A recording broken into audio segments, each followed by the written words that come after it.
I'm telling you right now, there are some guys for Colorado and Deion Sanders who are making a major name for themselves ahead of the 2026 season.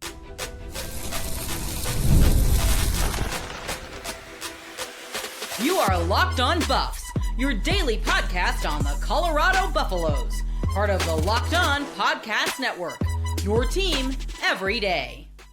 Welcome to Locked On Buffs, everybody. My name is Kevin Borba. Today's episode is brought to you by FanDuel. Join all the action at FanDuel.com to play daily dingers and make your free pick on who's hitting a homer this MLB season. Today's episode, we're going to be talking about some unfavorable predictions on why I think Colorado could prove them wrong. We're going to talk about the linebackers and why they could be the key to Colorado's success on defense. But first, we got to talk about the guys who have taken the biggest jumps forward from last year to this year. And majority of them, actually, I have 5. 4 of them are returning players, which isn't very common for Colorado because they are returning technically at most 2 starters, right? Like it's a pretty much a new team in a way, but they're going to turn some heads. And so when I talk about big jumps, it could come in many ways, right? It could be guys who were expected to start and they are now sliding into star roles. It could be guys who I was like, yeah, maybe they'll get some reps to like, oh no, that guy is a part of the rotation now. Like this is sort of where we're heading into because I mean, college football is 2 weeks away, right? There are 3 weeks. It's close. It's all you need to know. It's close. And there's a few guys who I think are really earning themselves some reps or even bigger roles, starting with Chauncey Gooden. Chauncey Gooden, from the moment he came onto campus, I was like, he has the size, right? He is a massive, massive guy. And I think it was just a matter of getting in shape. And obviously he's in shape, but he's got to be in football shape. He was ranked as a number 12 interior offensive lineman, he was closer to 400 pounds and he was 350. And right now he's listed at 6'3", 380. He was a top freshman, according to Lindy's and Phil Steele, played in 4 games and 4-star recruit. He was all of this. And it was like, cool, that guy's going to play right away. And he just wasn't there yet. But right now, if you ask me to name my starting offensive line, I would go Bo Hughley at left tackle, Chauncey Gooden at left guard, right? Chauncey Gooden has gone from a guy who was like, yeah, he'll be a project. He'll be ready someday to like that guy is going to be pushing people around. He's going to be mashing people. He's ferocious. He's tough. There was a video, I think it was yesterday, the day before, where he's blocking and his helmet flies off. And I think it was a double team block. And so it's him and another guy going up against a defender and his helmet flies off and he's still fighting. He's still pushing. I love that, right? I don't think Colorado had that tenacity or that energy last year. And so Chauncey Gooden's providing that. Wide receiver, Quentin Gibson.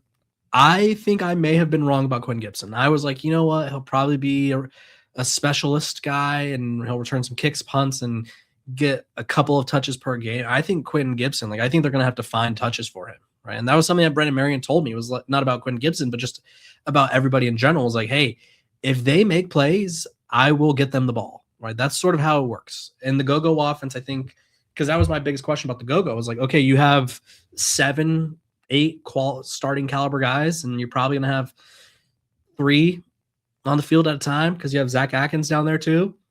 It's like, how do you feed all these mouths? And he's like, listen, it's not about number of reps. It's not about the amount of catches you get. It's what you do with your reps. And he's like, if you make plays, I will get you the ball. And guess what? Quinn Gibson's making a lot of plays. And I really hope for his sake he gets a chance to sort of silence all the doubters and the naysayers and the people who have been going at him for being small and all that. But I think Quinn Gibson is earning himself a larger role. Him and Ennis Campbell, both guys, undersized wide receivers who I think will prove some people wrong.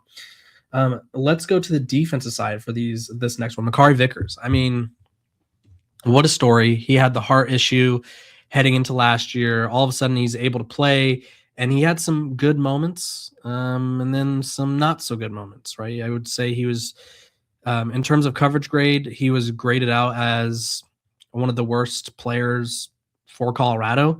Had a 55.2, gave up 7 catches, was targeted 15 times, allowed 160 yards of receptions. Like he was frequently being targeted, right? They looked forward to finding him on defense, and that was the hard part. And he allowed 2 touchdowns, which was second on the team, only behind Preston Hodge and Sean Myers, or tied with Sean Myers, excuse me. And I just felt like at times last year he was borderline unplayable, and it's tough because he had the heart condition and all that. But there was times where I was like, okay, this guy can't cover. And I think right now I would pencil him as a starter as the nickel spot. And so he is showing that, like, hey, I got a year in the system. I'm a couple of years past my heart issues.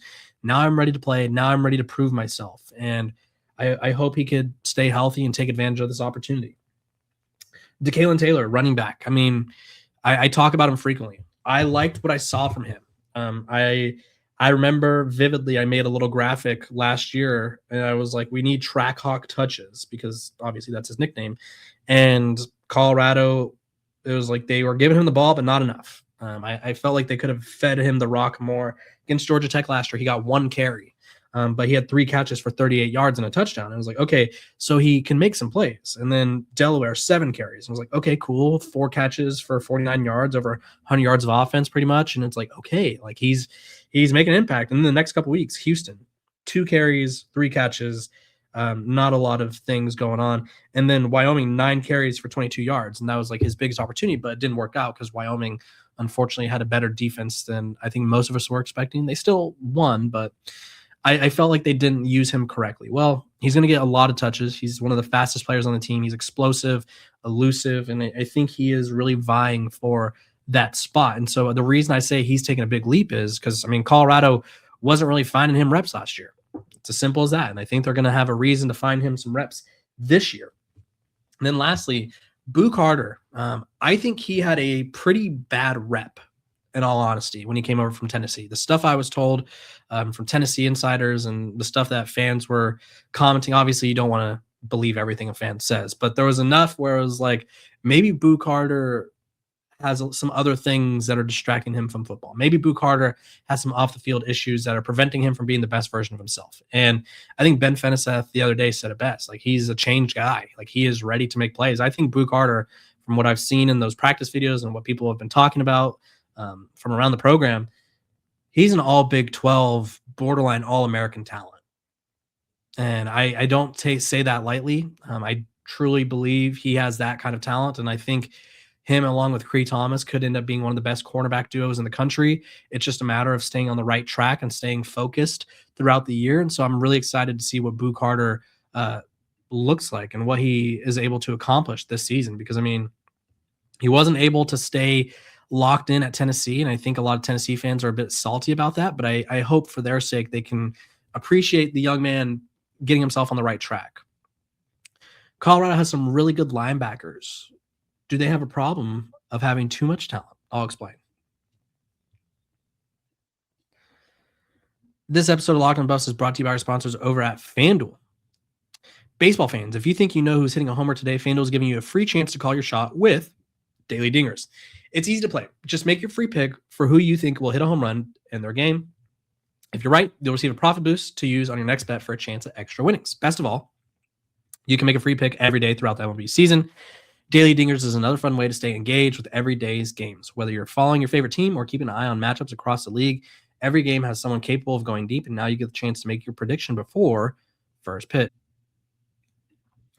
So, for me, I like to look at matchups, right? I like to look at ballparks. Adley Rutschman is now on the Red Sox. I feel like the Red Sox have a very hitter-friendly park.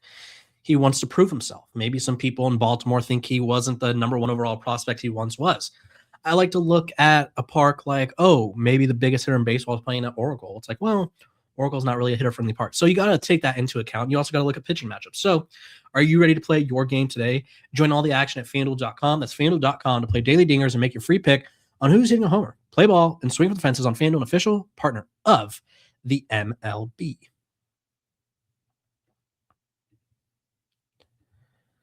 This episode of Locked on Buffs is also brought to you by our sponsors over at Poncho. Let me tell you about Poncho. If you're like me and you're basically going to be living in game day gear during football season, you're going to want to check out Poncho's new game day collection. It's one of those things where it's a performance shirt, but it doesn't look like a performance shirt. It's just clean, sharp, and something you'd actually want to wear all day. Plus, you get to rep the Buffs in style. And the best part, it's built for real life. Super lightweight, breathable, and comfortable enough that you can throw it on for a full day of tailgating, sitting in the stadium, or just hanging out, watching the game with friends without ever feeling like you need to change. That's what I really like. You're not stuck with a one-size-fit-all situation either. You can dial in the fit with regular, slim, or tall, plus short or long sleeves. And my favorite part, if you grab your team's shirt between August 2nd and August 16th, you're covered by Poncho's Natty Back guarantee. If your team wins the college football national championship, Poncho will give you a full refund on your purchase. You keep the shirt. So whether I'm golfing, tailgating, whatever it may be, I want to be in a Poncho shirt because I feel lightweight. It feels very freeing, right? It almost feels like I don't have a shirt. And that's the best kind of shirt, right? You don't feel restricted at all. It's comfy. It looks great. So go to Poncho Outdoors, Go to ponchooutdoors.com/lockedon and enter your name to get $10 off and free shipping on your first order. That's PONCHO outdoors.com/lockedon. Head there, drop in your email, and get $10 off and free shipping. And once you try one, you'll get why I've got a full closet of Poncho Outdoor shirts.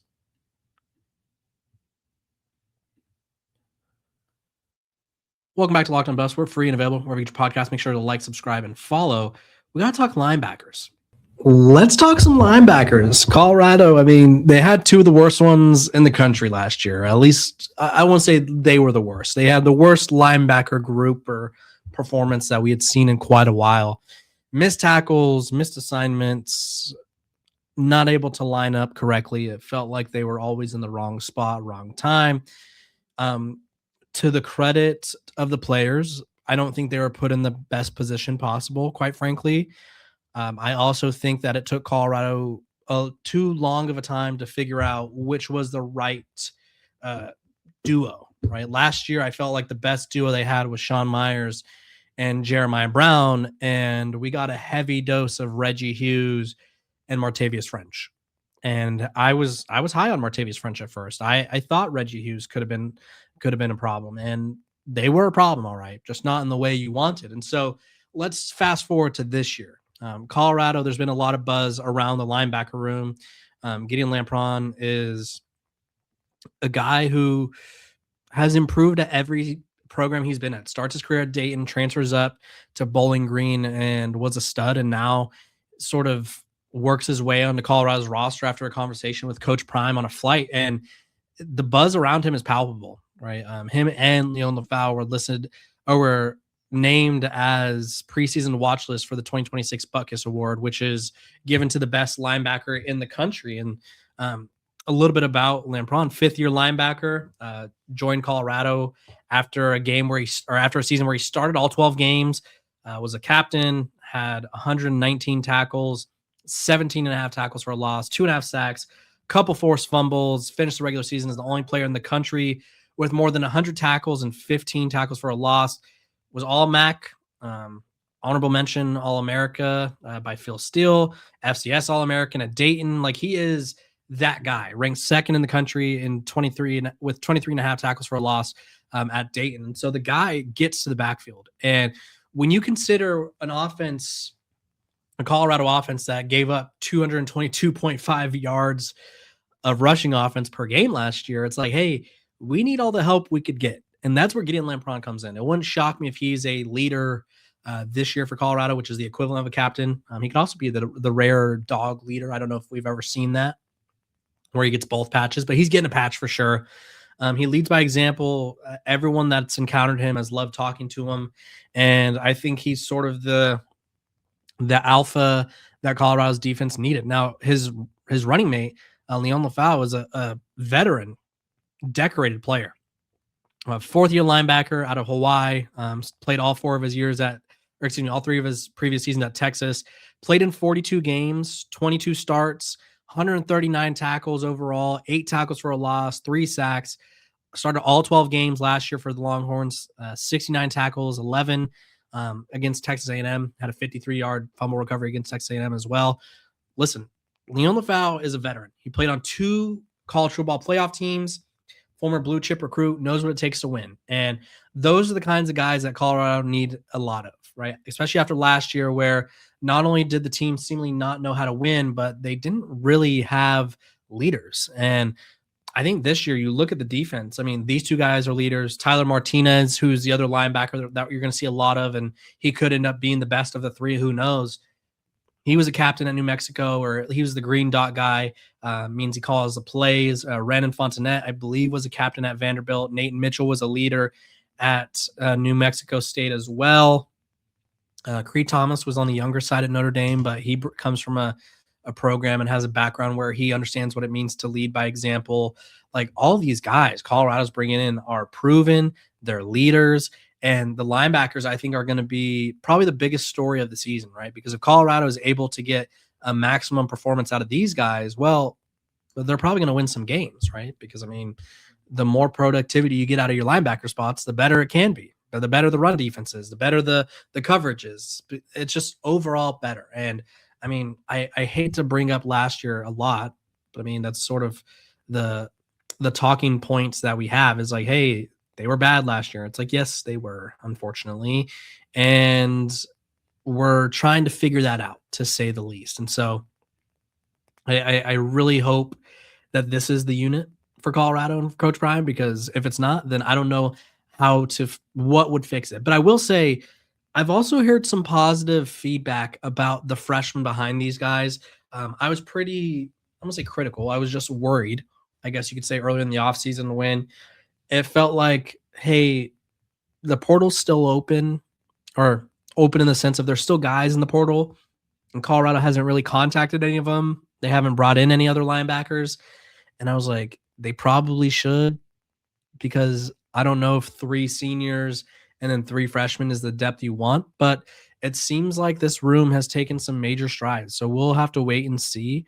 But having Leon LaFau and Gideon Lampron leading the way, I mean, this linebacker unit is poised to make some noise in 2026. Colorado was on the wrong end of some unfortunate predictions, and I'll explain why, and I'll explain why I think they could disprove that. This episode of Locked on Buffs is brought to you by our sponsors over at The Game. Now, let's talk The Game, because you guys all want the best merch and accessories for this season, and you got to go to The Game. Since 1986, The Game has been creating college classic hats that fans are proud to wear. Whether you're an alumnus, current student, season ticket holder, or simply someone who never misses a game, a great college hat is more than just apparel. It's a way to represent a school wherever you go. This year, The Game is celebrating its 40th anniversary by giving fans a chance to save on some of the most iconic college hats. If you've been thinking about replacing an old favorite or adding a new one to your collection, now is the perfect time. We all have that one piece of memorabilia where, like, this is reliable. I wear this hat every game day, and it brings us luck. Well, if your team maybe struggled last year and you need a new old reliable, or you need some new luck and some new swag in your life, that's where The Game comes into play, because they have timeless style and they have a lot of cool options where it's going to make your game day, your tailgate, your rivalry chatter more memorable. With hundreds of officially licensed college hats to choose from, you'll find the perfect hat for you for game day and every day. Don't miss this chance to celebrate 40 years of the game with 40% off your entire order. Visit thegamecaps.com and use promo code LOCKEDON at checkout. That's thegamecaps.com, promo code LOCKEDON. Celebrate 40 years of the game with 40% off, but don't wait. This anniversary offer won't last forever.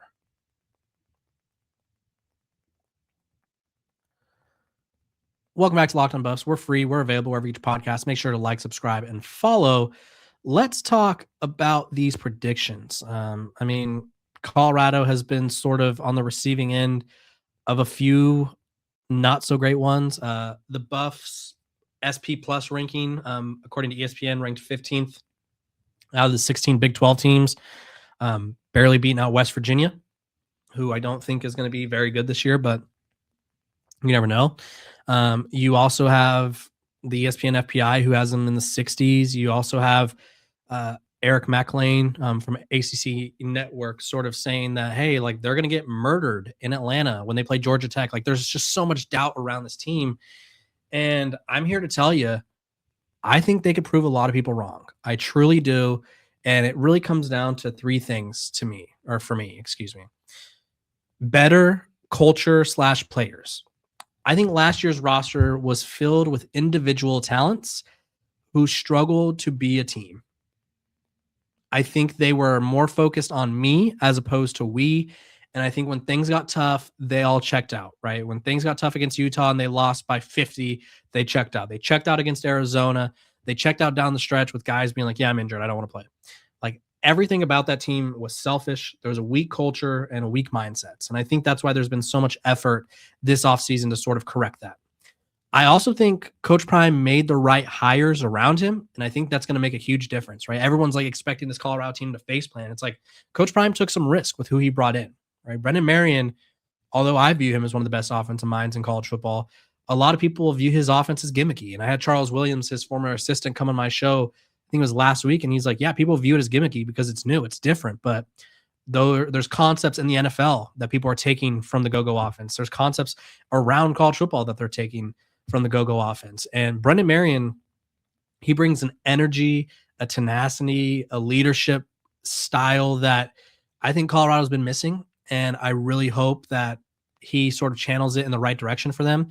Defensively, Chris Marv, I mean, although his Virginia Tech tenure didn't end how he would want it to, the dude knows defense. He knows ball. Like, he has turned around some pretty good, or put out some pretty good defenses, top 25 defenses. And so I think the culture, the coaching hires, I think those are a big thing. And then Coach Prime himself, he's checked in a big. The third and final thing, sorry if I got cut off there, a little touchy service, but the third and final reason I think Coach Prime can really prove these predictions wrong is I think he's more bought in. I have been of the mindset that Deion Sanders can be a very successful college football coach. I think he brings an appeal on the recruiting trail. I think he brings a knowledge from his Hall of Fame career, and I think he brings a general fame and swagger that not many in college football, if any, can match. The problem is I do think in years past, he thought he could sort of not have to do everything that was required of a college football head coach, whether it be recruiting, whether it be building cultures, whether it be trusting coordinators to do their jobs and not really having, like, he had his hands in the pot maybe too much. Like, I think he just wanted to be overly involved in certain things, but also wanted to trust his coaches around him to do other things. And I think, I don't want to speak for him by any means. I don't know him personally or well enough at all to really speak on his behalf, but I do feel like he understood what was going wrong. He identified the problems of what Colorado was not doing well enough at and was like, listen, things need to change. And it's easy to point the fingers and be like, okay, my defense coordinator wasn't good enough. Okay, my offense coordinator wasn't good enough. Made a linebackers coaching change, changed up the corners coach, changed up this, changed up that. It's easy to say, yeah, let's blame other people. But I do think there's been some hand up, like, hey, accountability from Coach Prime, right? You keep hearing players say he's bought in a way that they really, not in a way they haven't seen, but he's there early, he's there late, he's there all the time, right? Last year he was dealing with cancer. I think that took away a lot of his energy and spunk as well. But I just think that there's an energy around Deion Sanders that sort of says to me, like, I recognize what went wrong and I don't want that to go wrong again. So I really applaud that, I guess, recognition for Coach Prime, because, I mean, listen, this team, their win total, our sponsors over at FanDuel, I think they're at like 4.5, right? It's not very high. I think it was the ESPN FPI had them projected to win 2 or 3 games. Like, it's not a team that a lot of people are expecting big things from. And yeah, their win total is 4.5, which means they're essentially, you're betting on them to win 5 or more or less, right? And I just feel like being in a position where they can prove people wrong is a position that Coach Prime likes to be in. And I think that's why he could find success. So all these predictions are saying that Colorado is going to be bad, right? The metrics say they're going to be bad. The predictions, the experts, the insiders, the powers that be, they all think Colorado is going to be bad, but they have talent. They have a more bought-in roster with a better culture. They have stronger-minded players. They have better coaches, and they have, most importantly, a Coach Prime who's bought in and healthy. And I think that's really going to make a difference this upcoming season. So let me know what you guys think. What will Colorado's record be in 2026? Appreciate all you guys for tuning in to Locked On Buffs, making me your first listen of the day. We're free and available wherever you get your podcast. Make sure to like, subscribe, and follow. And I'll see all of y'all tomorrow with Jay Smith as we talk about why one ACC insider said that Colorado's going to get murdered in Atlanta. No, really, that's what he said.